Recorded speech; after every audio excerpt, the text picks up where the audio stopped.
You can meet him also. You're going to be in the conference? Yeah, I'll be here on Friday. Yep. Okay, cool. Thank you so much. Another clap.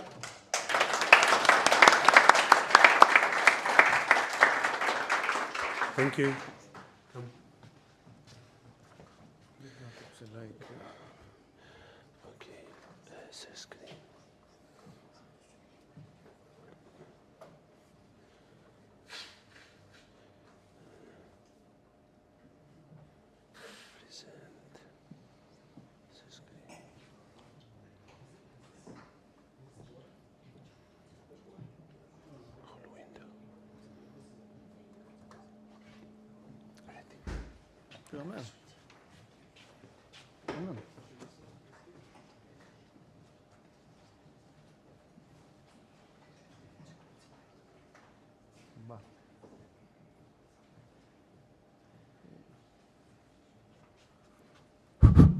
It works.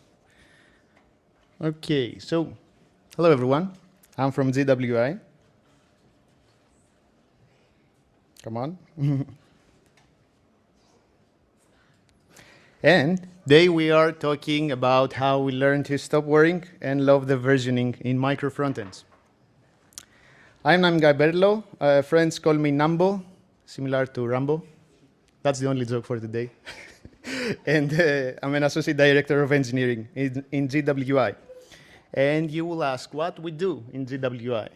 In GWI, essentially, we are a market research company, and what we do is gather data from 50 countries around the globe, and those data are from 2009, and those data are essentially visualizations. So through microfrontends, we create visualizations of those data, and those visualizations essentially assist each market researcher persona do their work way easier. Some terminology that we are going to use today is the following. So every time that you see or hear the word MFE, I'm going to refer to microfrontend. With the kernel or shell, host, platform, whatever, I'm going to refer the system that glues everything up, essentially an app that, in our case, in GWI, it also holds the top menu bar and also our homepage, which is simple enough. Along with it, it also loads every microfrontend upon request. Every time that we are talking about a main branch, we are going to refer to develop, release or master, or now main, Git branches. Application essentially is the result application of kernel along with all the microfrontends. Every time you see the word BE, we are going to just refer to backend, CI/CD, continuous integration, continuous deployment, an automated way to build, test, and just upload your code somewhere. Environments, in GWI we have 3 of those. It's testing, staging, and production, and they are correlated with the main branches, develop, release, and master. FE configuration, essentially what we are going to talk about today, how we actually do the versioning in GWI, and it's our tool to keep track of all the microfrontend versions. GS, Google Storage, and PR, GitHub pull request. So in GWI, we had the need right from the start to actually connect the kernel along with all the microfrontends in a way that those microfrontends can be easily updated using a single tool and not a chaos of tools with versions that are instantly uncached in all the environments, right? So back in 2019, when we landed actually in GWI, we didn't even know what we didn't know back then, and we decided for this reason to approach this whole MFE versioning thing in an agile way, meaning that we made small iterations and we inspected, adapted, and made our next step. The result of this approach is this internal tool that I just referred to, which is called FE configuration. Now it's called MFE tool, and maybe in the future it will be called deployment tool. And below is our journey towards finding actually the best way to keep track of our micro-frontend versionings by creating, consistently updating, and refining our front-end configuration tool. So the first approach that we had, right when we landed in GWI, we found this. So what was this? The way we used to actually upload micro-frontends to an environment was that every time an engineer had created a new version of a micro-frontend, they would merge a PR to the micro-frontend repo. and then wait for the CI/CD to actually upload this JavaScript bundle to a Google Storage bucket, and it would create actually static content right in Google Storage. So this static content would have the following name: MFE name /asset /git commit ID. The next thing that the engineer had to do was to copy this commit ID, and the next thing was to go to kernel code repository, update this git commit ID, make an additional PR, and then the CI/CD would actually take care of all of those changes and upload these changes to an environment. Unfortunately, this was not maintainable at all. And right from the start, we had quite a few issues. So what were those issues? Every time we needed a manual PR to kernel so that we actually in a position to upload a microfrontend, a specific microfrontend. The next problem was that kernel's Git repo main branch trees were polluted right from the start, so you were seeing Git commits with messages something like updated X component of kernel, updated Y component of kernel, updated MFE1, updated MFE2, updated MFE1, updated MFE. So this meant that actually all the main branches were polluted right from the start. And last but not least, there was a great bottleneck in our release process, as we had to make quite a few stuff to actually upload something in an environment, right? So we said, okay, let's hack something quickly just to make a proof of concept to see if it actually works. What we did, the gist is that we created a Golang-based HTML template, and this template was living in a microservice completely unrelated, right? Just to prove that it will work. And it actually worked. So the way that we worked after that was that we updated single input fields regarding this microfrontend. And what the engineer would do is to get this specific commit ID of the microfrontend. And then when the kernel or host or whatever is loaded, it immediately requests all the latest versions of all the microfrontends for this specific environment. Then this microservice would respond, and then the kernel would actually render the latest versions of the requested microfrontend. And it indeed actually worked, but again, there were quite a few issues. So what were those issues? The first one was that we had quite a few hard-coded values for this to work in a Golang-based HTML template. The second and most problematic thing was that this microservice was to serve completely unrelated data from what we had there, right? The third thing was that the task of creating a new microfrontend in this Golang-based template was quite a hard thing, because Golang-based HTML templates back then were not supported by IDEs, which meant we were like just typing in a notepad. And last but not least, there was no ability to create an application actually consisted of microfrontends and reuse this functionality, which meant back then that our team was the only team that it was able to actually use the microfrontend architecture, which was a bad thing, apparently. So the first good approach that we took was approach number 3. And what we did back then was to create our front-end configuration. And what this was consisted of was web UI along with a dedicated microservice. And this approach actually solved quite a few issues. We now had the ability to create applications along with their corresponding microfrontends, which meant that all the other teams in the company were now in the position to actually create microfrontend-based applications. We had the ability to update microfrontends regardless of the environment. We were able to create scalable front-end UI developed specifically with React and no Golang-based HTML templates. I mean, okay. And last but not least, we did have various micro-frontend properties that were now dynamic and scalable.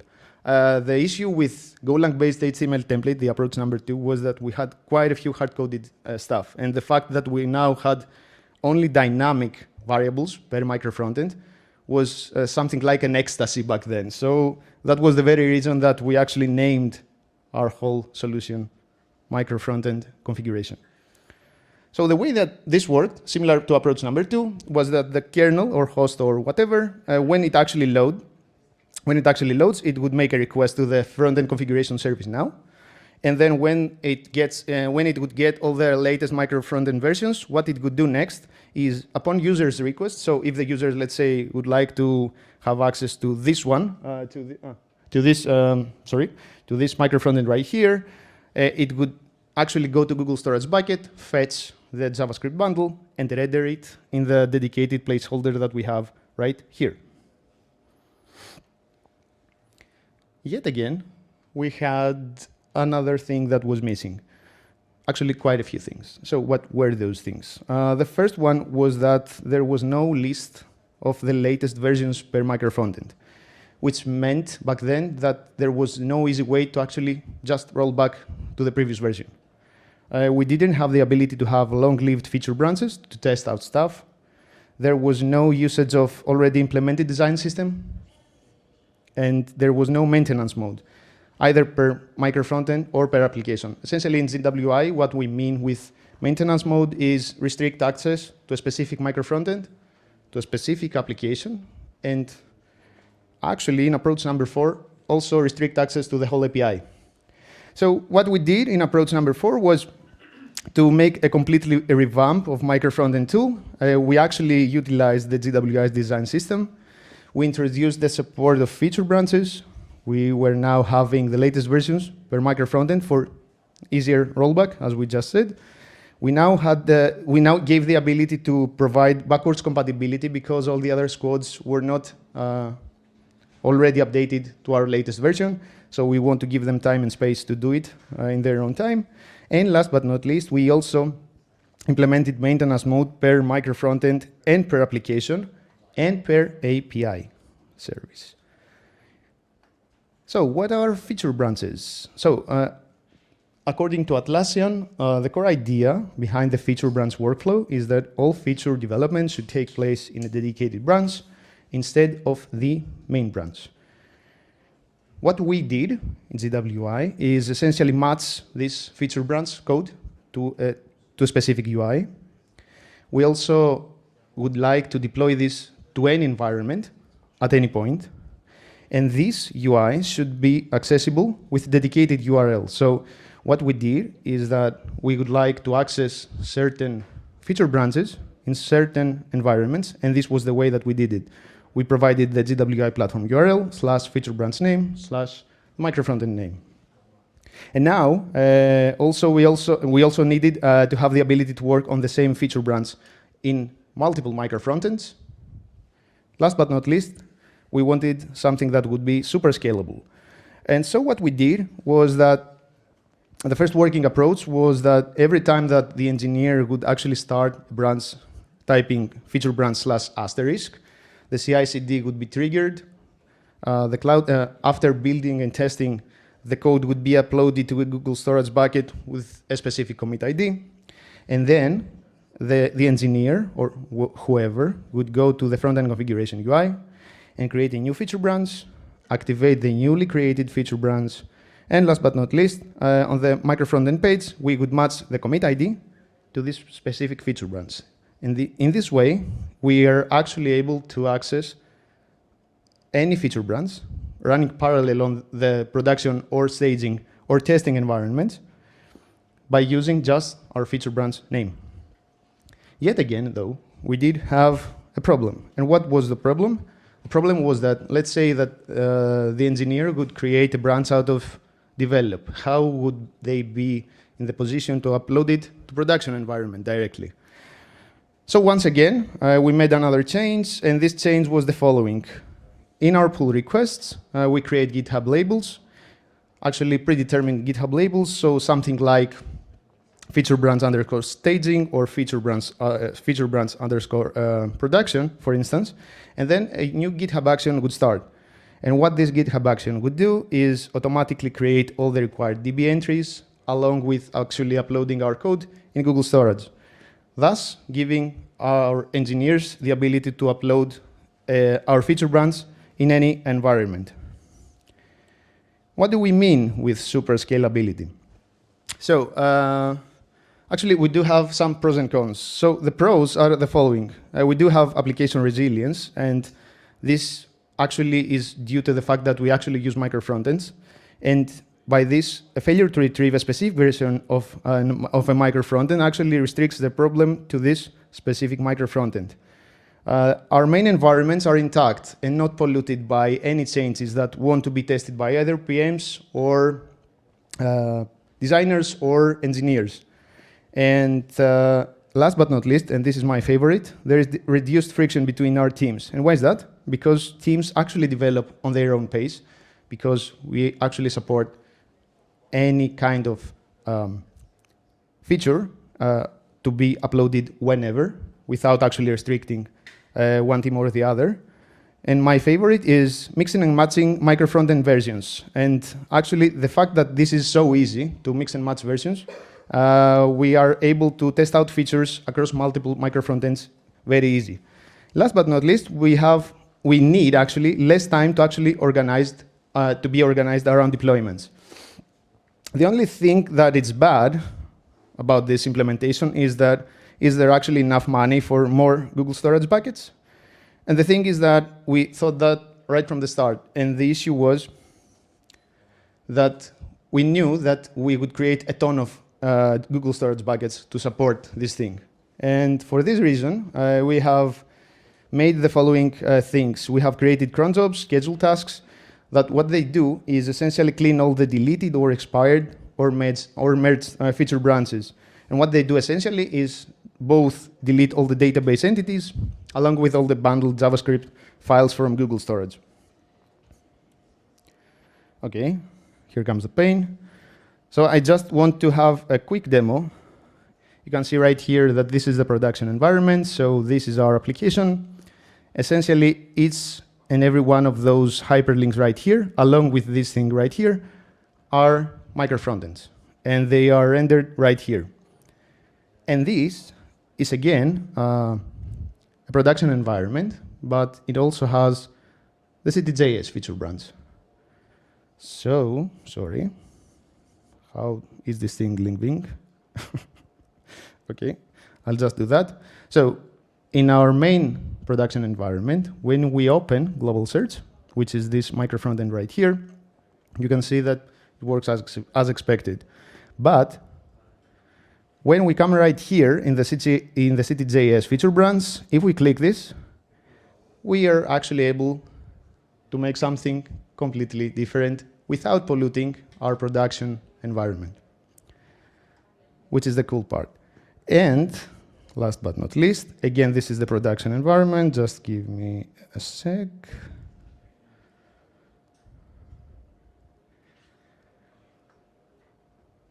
Okay, probably more sex.